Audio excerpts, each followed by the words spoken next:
Raconter l'histoire récente de Douarnenez, c'est forcément évoquer les pennes sardines, ces femmes qui mettaient les sardines dans les boîtes de conserve. Une activité qui va se faire pendant plus de 100 ans, jusque dans les années 80.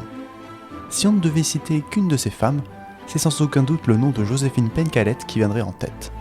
Elle est considérée par beaucoup comme la première femme élue de France. La première ? Vraiment ? Bienvenue dans la rubrique Débunkages, l'émission qui démystifie nos idées reçues sur l'histoire de la Bretagne.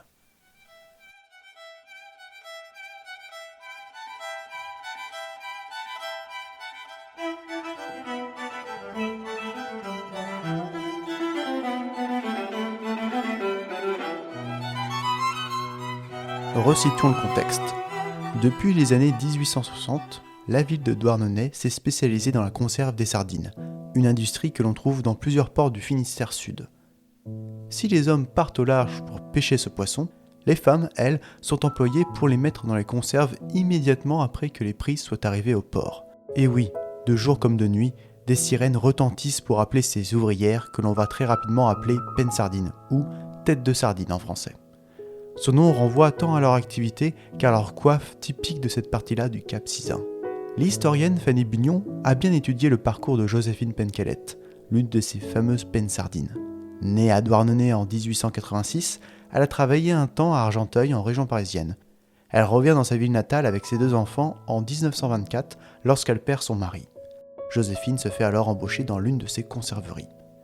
Un travail qui possède beaucoup d'inconvénients, des conditions pénibles, des horaires qui dépendent, comme nous l'avons vu, de l'arrivée des bateaux, et surtout des salaires qui varient d'une conserverie à l'autre. Déjà en 1905, une grève conduit à un changement majeur pour ces salariés.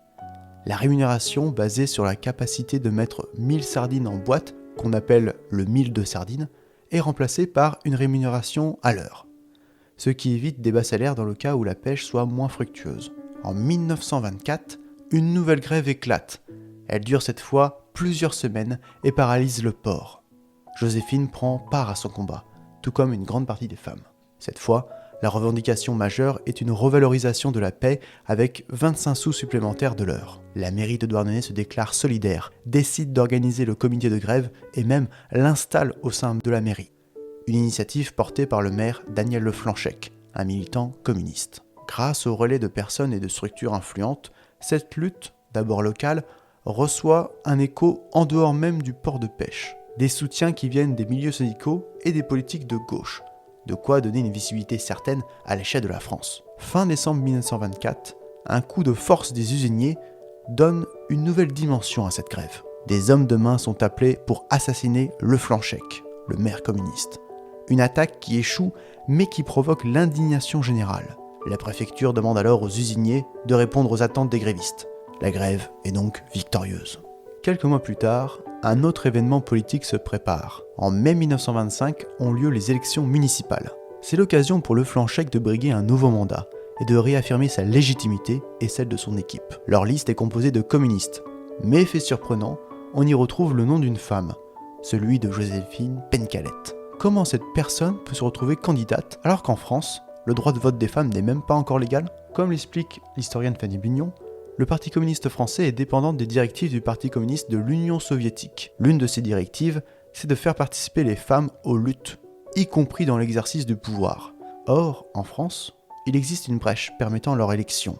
D'après le code électoral alors en vigueur, la préfecture ne vérifie la validité des candidats qu'après seulement les résultats.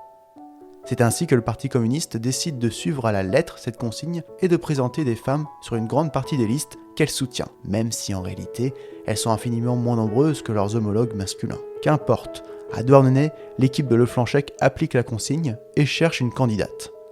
Peu de femmes veulent s'engager, seule Joséphine y consent. Elle est alors placée en 4e position sur une liste de 27 noms. Au moment des résultats, le score est sans appel. La liste communiste remporte 26 des 27 sièges. Mais à l'époque, on pouvait rayer les noms d'une liste.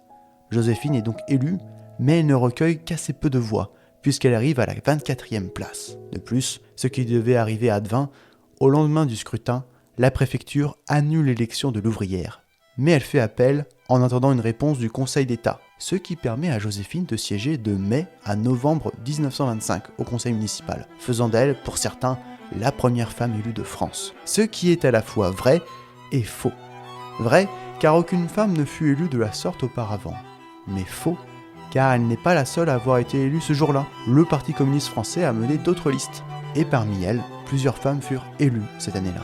En région parisienne, on compte Marthe Tesson à Bobigny, Augustine Variot à Malakoff, ou encore Marie Chaix à Saint-Denis. Émilie Joly et Adèle Métivier sont élues à Saint-Pierre-les-Corps, à côté de Tours. Si Joséphine Pencalette est la première bretonne élue de France, n'oublions pas ces autres femmes qui furent également élues et qui firent avancer d'un pas considérable la reconnaissance des droits politiques des femmes dans ce pays.